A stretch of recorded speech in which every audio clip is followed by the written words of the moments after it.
राधे राधे, हरे कृष्णा। स्वागत है आप सभी का एक बार पुनः आपके अपने चैनल, जहाँ पर हम भगवत गीता का पाठ प्रतिदिन कर रहे हैं। तो चलिए शुरू करते हैं आज का श्लोक। संबंध: जिसकी इंद्रियां सर्वथा वश में हैं, उसमें और साधारण मनुष्यों में क्या अंतर है, इसे आगे के श्लोक में बताते हैं। या निशा सर्वभूतानां तस्याम जागर्ति संयमी, यस्याम जागृति भूतानि सा निशा पश्यतो मुने।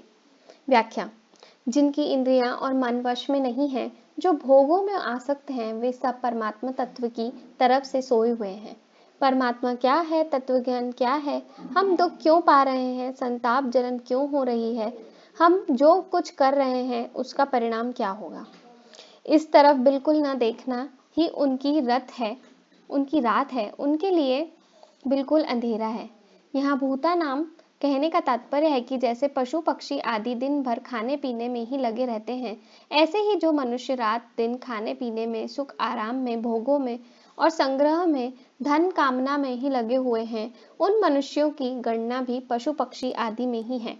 कारण कि परमात्मा तत्व से विमुख हो रहने में पशु पक्षी आदि में, मनुष्यों में कोई अंतर नहीं है। दोनों ही परमात्मा तत्व की तरफ से सोए हुए हैं। हाँ, अगर कोई अंतर है तो वह इतना ही है कि पशु पक्षी आदि में विवेक शक्ति इतनी जागृत नहीं है, इसलिए वे खाने पीने आदि में ही लगे रहते हैं, और मनुष्यों में भगवान की कृपा से वह विवेक शक्ति जागृत है, जिससे वह अपना कल्याण कर सकते हैं, प्राणी मात्र की सेवा कर सकता है, परमात्मा की प्राप्ति कर सकता है। परंतु विवेक शक्ति का दुरुपयोग करके मनुष्य पदार्थों का संग्रह करने में एवं उनका भोग करने में लग जाते हैं, जिससे वे संसार के लिए पशुओं से भी अधिक दुखदायी हो जाते हैं। कारण कि पशु पक्षी तो बेचारे जितने से पेट भर जाए उतना ही खाते हैं, संग्रह नहीं करते, परंतु मनुष्यों को कहीं भी जो कुछ पदार्थ आदि मिल जाता है, वह उसके काम में आए चाहे न आए, उसका तो वह संग्रह कर ही लेता है और दूसरों के काम में आने में बाधा डाल देता है। मनुष्य की जो रात है, अर्थात परमात्मा की तरफ से, अपने कल्याण की तरफ से जो विमुखता है, उसमें संयमी मनुष्य जागता है, जिसने इंद्रियों और मन को वश में किया है, जो भोग और संग्रह में आसक्त नहीं है, जिसका ध्येय केवल परमात्मा है, वह संयमी मनुष्य है। परमात्मा तत्व को, अपने स्वरूप को और संसार को यथार्थ रूप से जानना ही उसका रात में जागना है। जो भोग और संग्रह में बड़े सावधान रहते हैं, एक एक पैसे का हिसाब रखते हैं, जमीन के एक एक इंच का ख्याल रखते हैं, जितने रुपए अधिकार में आ जाए, वे चाहे न्यायपूर्वक हो अथवा अन्यायपूर्वक, उसमें वे बड़े खुश होते हैं कि इतनी पूंजी तो हमने ले ही ली है, इतना लाभ तो हमें हो ही गया है। इस तरह वे सांसारिक क्षण भंगुर भोगों को बटोरने में और आदर सत्कार, मान बढ़ाई आदि प्राप्त करने में ही लगे रहते हैं, उनमें बड़े सावधान रहते हैं। यही उन लोगों का जागना है। जिन सांसारिक पदार्थों का भोग और संग्रह करने में मनुष्य अपने को बड़ा बुद्धिमान चतुर मानते हैं और उसी में राजी होते हैं, संसार और परमात्मा तत्व को जानने वाले मननशील संयमी मनुष्य की दृष्टि में वह सब रात के समान है, बिल्कुल अंधेरा है। जैसे बच्चे खेलते हैं तो वे कड़क कंकड़ पत्थर कांच के लाल पीले टुकड़ों को लेकर आपस में लड़ते हैं। अगर वह मिलकर मिल जाता है तो राजी हो जाते हैं और कि मैंने बहुत बड़ा लाभ उठा लिया, और अगर वह नहीं मिलता तो दुखी हो जाते हैं कि मेरी बड़ी भारी हानि हो गई।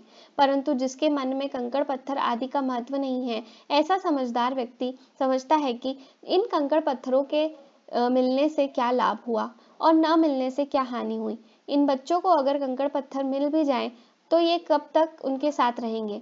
इसी तरह भोग और संग्रह में लगे हुए मनुष्य भोगों के लिए लड़ाई झगड़ा, झूठ कपट, बेईमानी आदि करते हैं और उनको प्राप्त करके राजी होते हैं, खुशी मनाते हैं कि हमने बहुत लाभ ले लिया।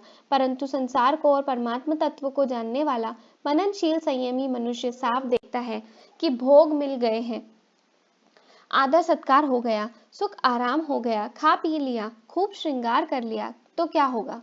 इसमें मनुष्यों को क्या मिला, इनमें से इनके साथ क्या चलेगा, ये कब तक इन भोगों को साथ में रखेंगे, इन सब भोगों से होने वाली वृत्ति कितने दिन तक ठहरेगी। इस तरह उसकी दृष्टि में प्राणियों का जागना रात के समान है।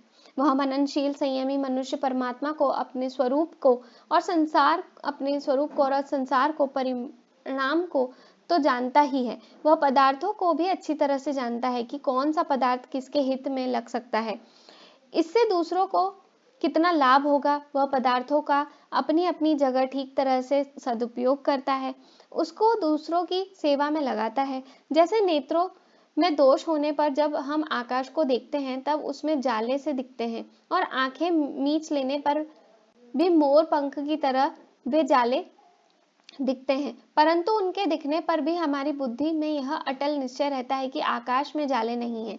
ऐसे ही इंद्रियों और अंतःकरण के द्वारा संसार दिखने पर भी मननशील संयमी मनुष्य की बुद्धि में यह अटल निश्चय रहता है कि वास्तव में संसार नहीं है, केवल प्रतीति मात्र है। परिशिष्ट भाव। सांसारिक मनुष्य रात दिन भोग और संग्रह में ही लगे रहते हैं, उनको ही महत्ता देते हैं, सांसारिक कार्यों में बड़े सावधान और निपुण होते हैं, तरह तरह के कला कौशल सीखते हैं, तरह तरह के आविष्कार करते हैं, लौकिक वस्तुओं की प्राप्ति में ही अपनी उन्नति मानते हैं, सांसारिक वस्तुओं की बड़ी महिमा गाते हैं, सदा जीवित रहकर सुख भोगने के लिए बड़ी बड़ी तपस्या करते हैं, देवताओं की उपासना करते हैं, मंत्र जप करते हैं, आदि आदि।